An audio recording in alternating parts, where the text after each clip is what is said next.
Decluttering a Montessori space. What does this involve? Well, firstly, it involves getting your child involved and making sure that they're a part of the process.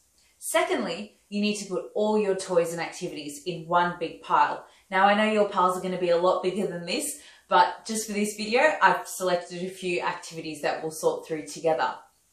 Thirdly, you need to observe your child and see what they're interested in, where they're at developmentally, and just observe to see the types of activities that they're interested in at the moment, because that will help you sort through all of this.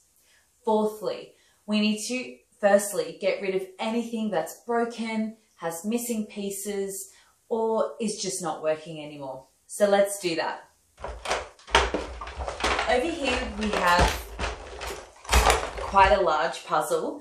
It has lots of pieces, even though it has a realistic image of a road train. So usually in Montessori activities, puzzles, we always look for realistic looking images, especially for children under 3 years old.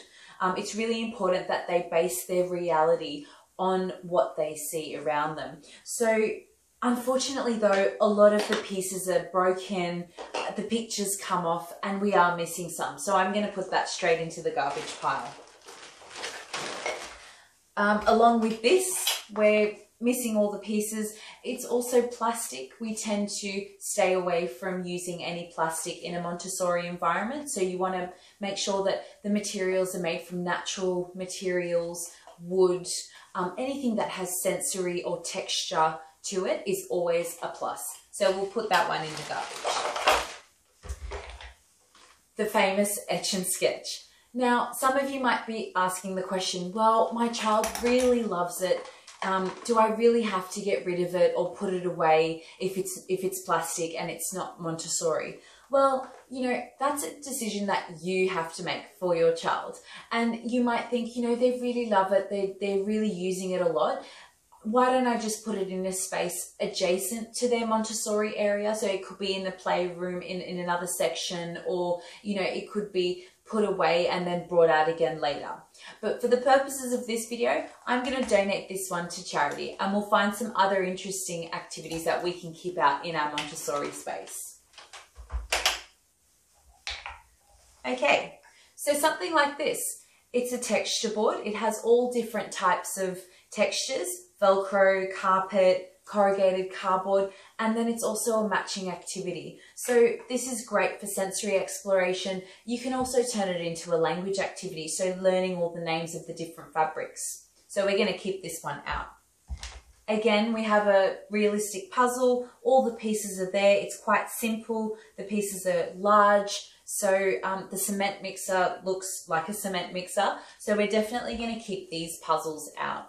As you can see, the banana, the orange. These are traditionally not Montessori. Something like this you'll find in a lot of Montessori resources. However, this is very similar. It's made from wood. It's a realistic image, and it has a nice large knob so that the young infants will have success with that activity. So it's a great alternative. Another Montessori inspired activity. It's made from wood, it's handmade, it has little pegs, and it's one-to-one correspondence. So this type of activity is great for hand and eye coordination, fine motor skill development, and concentration as well. So although it's not traditionally Montessori, it is definitely fit for the Montessori environment.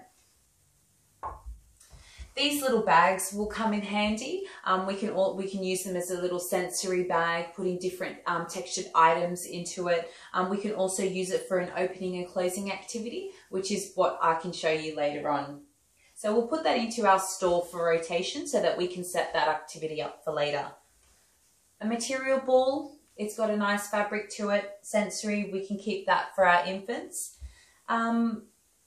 The push toys, so anything that's battery operated or has a response, say for example when you push a button makes a sound, a pop-up toy, anything like that is discouraged in a Montessori environment. Not only for the matter that it's not made from a natural resource, but also to the fact that it doesn't allow for problem solving, critical thinking, you know, thinking outside the box. And once those responses are already made, then there's no room for the child to grow and develop after that. So I might pop this one in our charity pile. That leaves some threading beads. Definitely one to keep in our space. So there you have it. That's how we declutter all of our toys into our different piles. I think we've done pretty well, and it's going to take a little bit more effort for you at home. So maybe put some time aside over a weekend, you know, have some help from family members, from your children. And in our next video, we're going to talk all about baskets and trays and how you can use these items in your Montessori space to declutter your shelves. And I'll show you what that looks like next.